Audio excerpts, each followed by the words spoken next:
Hi friends, welcome back to my channel food with Raji. So ಇವತ್ತು ನಾನು dry fruit powder ಹೇಗೆ ಮಾಡೋದು ಅಂತ ಹೇಳ್ಕೊಡ್ತೀನಿ.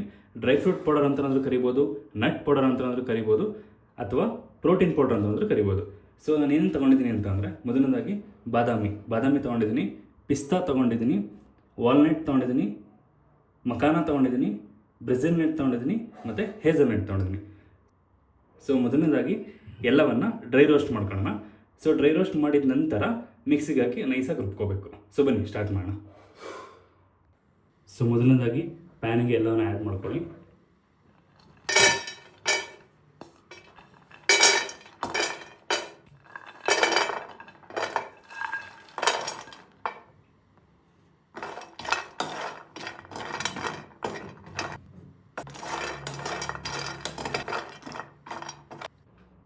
ಸೊ ಈ ಪೌಡ್ರ್ ಏನಿದೆ 8 months ಪ್ಲಸ್ ಬೇಬೀಸ್ ಇರ್ತಾರಲ್ಲ, ಸೊ ಅಪ್ ಟು 2 yearsವರೆಗೂ ರಾಗಿ ಸೀರಿಯಲ್ ಆಗ್ಬೋದು, ಅಥವಾ ನೀವೇನು ಡಿಶಸ್ ಮಾಡ್ತೀರೋ ಅದರಲ್ಲಿ ಒಂದೊಂದು ಸ್ಪೂನ್ ಆ್ಯಡ್ ಮಾಡಿ ಕುಕ್ ಮಾಡಿ ತಿನ್ನಿಸಿ.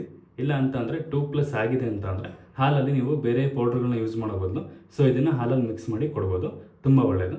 ಸೊ ಇದರಿಂದ ಮಕ್ಕಳು ಬೋನ್ಸ್ ಕೂಡ ಸ್ಟ್ರಾಂಗ್ ಆಗುತ್ತೆ, ಅವ್ರ ಇಮ್ಯೂನ್ ಸಿಸ್ಟಮ್ ಚೆನ್ನಾಗಾಗುತ್ತೆ, ಮತ್ತು ಅವ್ರ ಗ್ರೋತಲ್ಲಿ ಇದು ಸಖತ್ ಹೆಲ್ಪ್ ಮಾಡುತ್ತೆ. ಇಮ್ಯುನಿಟಿ ಬೂಸ್ಟರ್ ಅಂತ ಕರಿಬೋದು ಈ ಪೌಡರನ್ನು. ಇನ್ನೊಂದು, ಇದನ್ನು ಲೋ ಫ್ಲೇಮಲ್ಲೇ ಡ್ರೈ ರೋಸ್ಟ್ ಮಾಡ್ಕೊಳ್ಳಿ. ಹೈ ಫ್ಲೇಮ್ ಯೂಸ್ ಮಾಡಿದ್ರೆ ಎಲ್ಲ ಸುಟ್ಟೋಗುತ್ತೆ, ಸೊ ಪೌಡ್ರ್ ಟೇಸ್ಟ್ ಬರೋದಿಲ್ಲ, ಒಂಥರ ಸುಟ್ಟು ವಾಸನೆ ಇರುತ್ತೆ. ಹಾಗಾಗಿ ಲೋ ಫ್ಲೇಮಲ್ಲೇ ಚೆನ್ನಾಗಿ ಡ್ರೈ ರೋಸ್ಟ್ ಮಾಡ್ಕೊಳ್ಳಿ. ಸೊ ಈಗ ಇದು ಡ್ರೈ ರೋಸ್ಟ್ ಆಗಿದೆ. ಈಗ ಒಂದು ಜಾರ್ಗೆ ಹಾಕ್ಬಿಟ್ಟು ಫೈನ್ ಪೌಡ್ರ್ ಥರ ರುಬ್ಕೊಳ್ಳೋಣ.